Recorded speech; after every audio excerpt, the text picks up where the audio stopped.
Jennifer Lamourier, ex-esposa do youtuber Leonardo Stoppa, que traiu a esquerda para seguir o Nicolas Ferreira, fez novas denúncias ao canal Mídia Livre e está apresentando novos prints. Vamos saber mais sobre esse caso com Pedro Zambarda, agora no Plantão do Meteoro. Bora lá, coragem!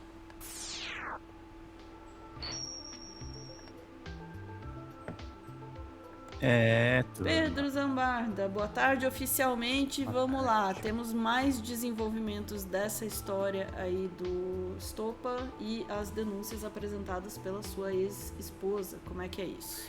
Pois é, Ana, a Jennifer fez 4 lives, né? Originalmente eram para ser apenas 3 lives no canal Mídia Livre. Eu tô cobrindo bastante essa questão, né? A Ana tá acompanhando nos bastidores, eu passo o relatório dela para ela do que tá sendo conversado. Mas essa história que a Jennifer contou na live, as advogadas já tinham me adiantado e eu tive acesso a muita documentação. Então, antes que o pessoal vire e fala, o Pedro tá cismado com o Stoppa, primeiro, a Ana pode falar com muita propriedade, os homens usando alienação parental para provocar danos para a família tá virando meio mato, tá virando um discurso de masculinista e a gente tem que denunciar isso. E segundo, Ana, que a Jennifer denuncia algo grave. Era uma informação que eu já sabia, mas foi muito legal que ela falou isso em live. Ela dá a entender, e há provas consistentes disso, de que o Stoppa talvez tenha hackeado o celular dela, retirado vídeos de lá para tentar contra-atacar a ex-esposa usando o Instagram. Então, sem mais delongas, a gente vai mostrar isso. E exatamente, Fernanda, ninguém tá cismado com Stoppa, é só reconhecimento. E aí a parte final da frase fica por sua conta, Fernanda. O advogado tá pitando aqui no meu ouvido. Vamos lá. Essa é uma live do Reflexões Contemporâneas, do Adriano Felipe, que participou da nossa live. Como eu falei para vocês, gente, foram 4 lives que a Jennifer fez esses relatos, acompanhados por documentos. 3 das lives foi no canal Mídia Livre. A 4ª live a gente fez aqui no Meteoro Brasil como uma entrevista exclusiva, em que a gente conversou com ela e também trouxe 2 canais que estão cobrindo o caso. Vamos ver o que ela fala aqui. Tragédia familiar. Desesperado após ser impedido de ver o filho, homem perde o controle e mata 12 familiares da ex-esposa. Então, ele matou a criança, a ex-esposa, mais 10 pessoas da família e depois suicidou. E o que me tirou bastante o sono de um tempo para cá foi por conta dessa postagem, né? O vídeo é bastante pesado, é sensacionalista, é um vídeo que fala, né, sobre... Aqui, ó, o homem impedido de ver o filho e mata. Eles nem sabem se foi impedido, enfim, né? Fizeram essa matéria sensacional. Só para explicar o que tá na tela, tá? Um homem cometeu feminicídio, matando 12 pessoas. O Stoppa postou a notícia no stories do Instagram dele e botou a seguinte legenda, Ana. Tá pequenininho, mas dá pra galera ver se a galera der um zoom. Fez pouco. Não é só questão do hackeamento, tá? O Stoppa postou uma notícia de um feminicídio em que o homem se matou no final e ele escreveu fez pouco. E com a ex-mulher dele acompanhando tudo isso. E sendo atacado por ele. E vocês vêm me dizer que eu tenho que parar de cobrir esse caso? Not under my watch, gente. Isso aqui a gente vai ver print por print, documento por documento. Isso aqui é um absurdo. O Lucas, que tá no chat, era membro do canal do Stoppa. Ele falou, já ouvi ele citando isso em live. Tá? Não é o Pedro que tá com um hiperfoco no Stoppa. Isso aqui é interesse público. Esse cara tinha quase 500 mil de inscritos no YouTube. De um público lulista. E tava pregando esse tipo de coisa. Debochando desse tipo de coisa. Vamos lá. Mas é uma matéria bastante trágica, bem triste. E ele escreve, fez pouco, ou seja, o cara fez pouco. E aí, a partir desse momento, ele começa a traçar o discurso dele todo em cima disso. Então, a Lei Maria da Penha é para poder impedir que eu veja meu filho. Se eu sou impedido de ver meu filho, porque a mulher me denunciou por alguma coisa, que é sempre uma mentira, porque a mulher nunca vai falar a verdade. E aí, logo em seguida, o homem tem a liberdade de poder matar e depois suicidar, né? Que ele ainda chama de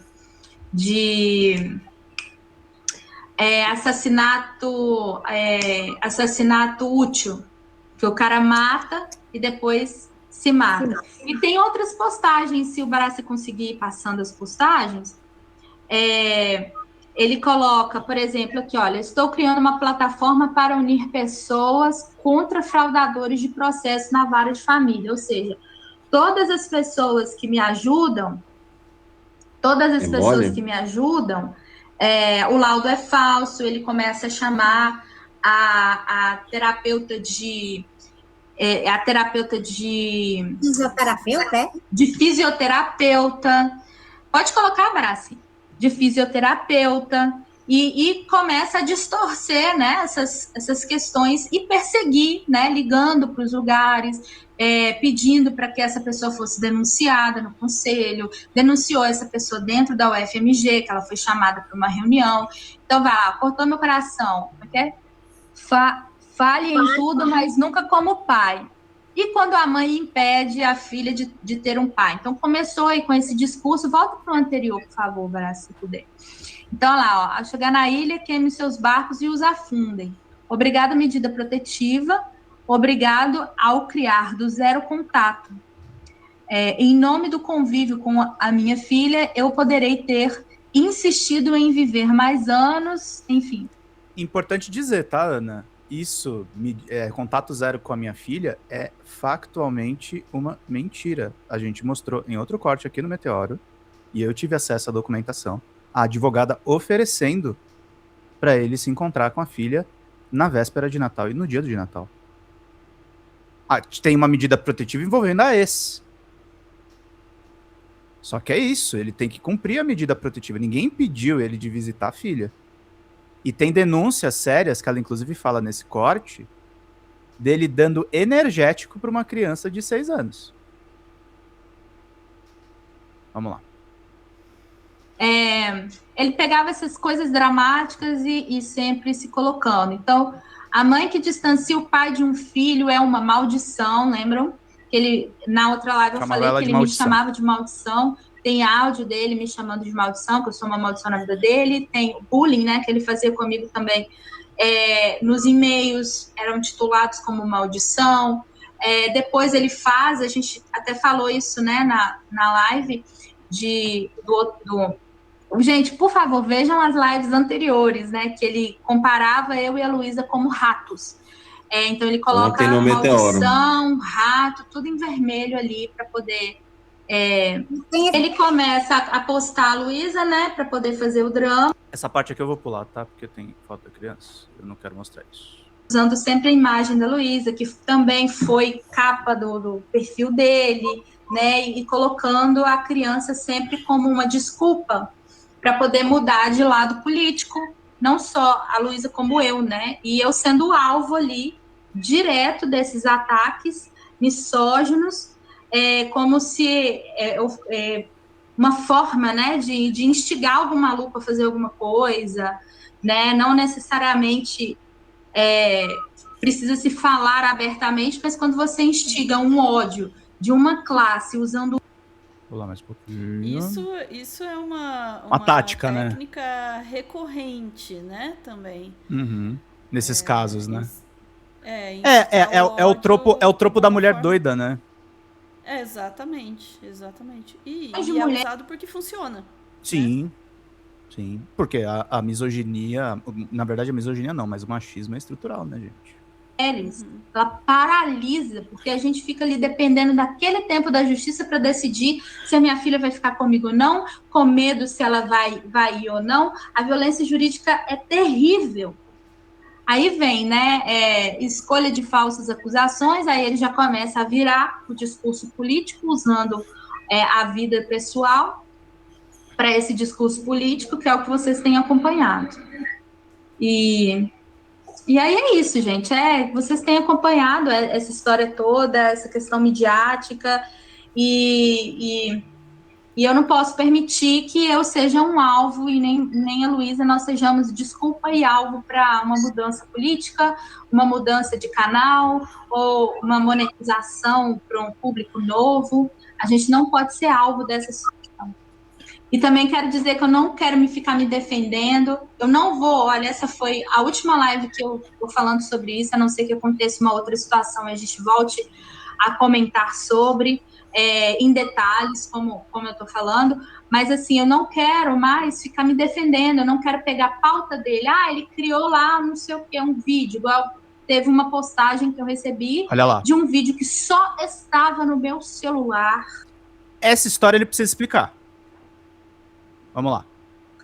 Ele não foi enviado para ninguém, e esse vídeo está no Instagram dele, como uma forma de me manipular. E ali, aquele vídeo, eu só estava procurando profissionais. Eu chamei a CEMIG, que eles são profissionais da CEMIG, que eles olham o padrão e falam, a energia está entrando. Lá dentro você se resolve. Então, ele não tem nem que falar se é dentro do meu apartamento, se não é.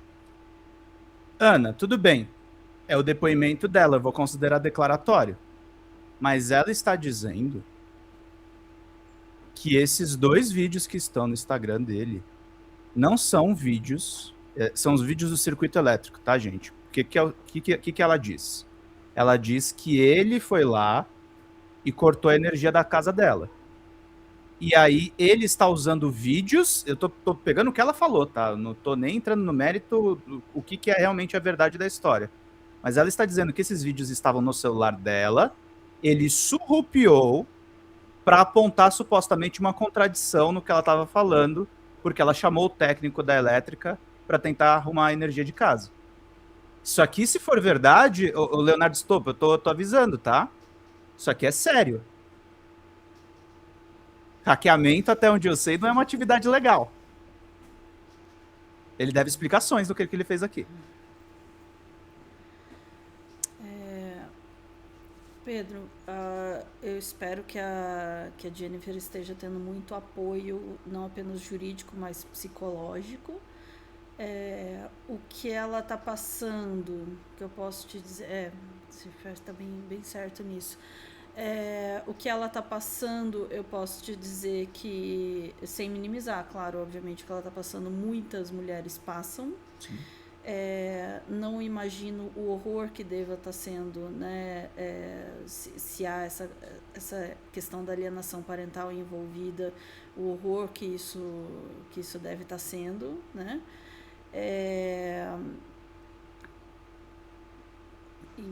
Então, de princípio, eu queria expressar essa solidariedade, assim, né, com a Jennifer pelo que está acontecendo aí. E queria chamar a atenção para essas coincidências discursivas, né, que a gente encontra muito. É um discurso contra o identitarismo, é o discurso da defesa da lei da alienação parental, é um discurso da coitadização do homem, né? É um discurso, a mulher está oprimindo o homem está sendo cancelado. É o discurso da lei da Maria da Penha, só serve para proteger mulheres e afastar crianças dos homens quando, né, são resultado de medidas protetivas, que é um direito da mulher, e se foi dada a medida protetiva, por que foi, né? Então, o discurso as mulheres acusam homens de coisas horríveis para obter vantagens na justiça. Uhum. E como esse discurso todo, no final, ele descamba para a extrema-direita, ele descamba, né, porque é onde esses discursos desembocam. É onde desemboca o masculinismo, o machismo, a misoginia, a homofobia também, que está inclusa no discurso contra o identitarismo, entre aspas,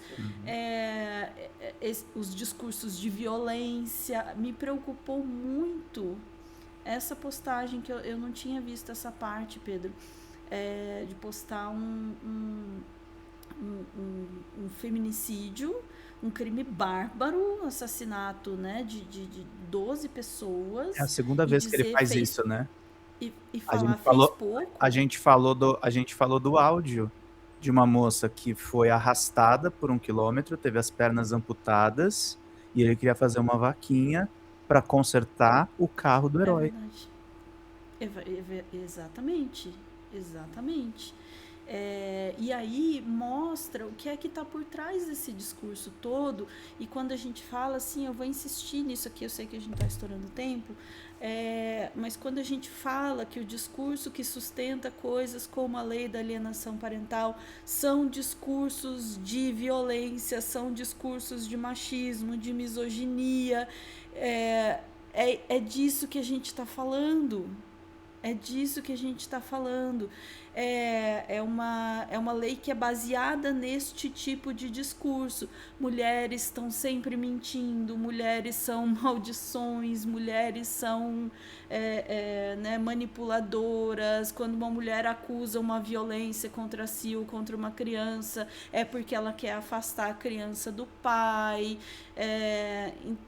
É sobre isso que a gente está falando. Eu acho que não dá para ter um caso mais emblemático, sabe? Do que a gente está falando quando a gente fala dos malefícios da lei da alienação parental. Trouxa dizendo, né? Bruxas, é isso. Sendo que Né? isso nem é xingamento, tá? Não é xingamento. A mulher é dissimulada, a mulher é histérica, a mulher é exagerada, a mulher é mentirosa. Todo esse discurso que está sempre na boca, né, do homem que usa a lei da alienação parental, né, tá com muita recorrência, é um discurso padrão. E é um discurso que se apoia no machismo estrutural na sociedade, que muitas vezes vai encontrar eco na justiça, né, que já parte por princípio, olha toda denúncia que vem de uma mulher, especialmente de uma mãe, olha essa denúncia como é uma mulher... tem isso também, é um clássico nos processos de alienação parental. Uma mulher ressentida, que não aceita a separação, enfim, né, maluca, essas coisas elas se repetem, assim, quando você trabalha com esses processos e ouve essas histórias, você vê a recorrência disso. Então é assustador ver isso acontecendo nesse caso também, e de novo espero que a Jennifer esteja muito bem apoiada aí, porque é um pesadelo muito grande, assim, esse tipo de situação. Jennifer, precisando da gente, você tem meu zap, vamos manter esse diálogo que a gente precisa cobrir esse caso. E Estopa, pode me chamar de fofoqueiro, tá? Fica à vontade. Não tem, qualquer que seja a disputa, não tem explicação, não tem Não, justificativa não para compartilhar o post de assassinato e dizer que fez pouco. Não. Para mim isso... Não. E se isso é ser fofoqueiro, pode me botar aí de Léo Dias, porque eu tô a fim de fofocar mesmo. A gente vai ficar bastante em cima dessa questão. Isso é muito sério. Vamos lá, tem uma criança de 7 anos nessa história, né? Tem uma criança que não deveria estar sendo exposta aí, né? Não deveria estar sendo exposta para causar comoção nem nada, né? Vamos lá, ficamos por aqui, voltamos em instantes para mais notícias do dia. E para todo mundo que esteja numa situação como essa, só dá para dizer também, coragem.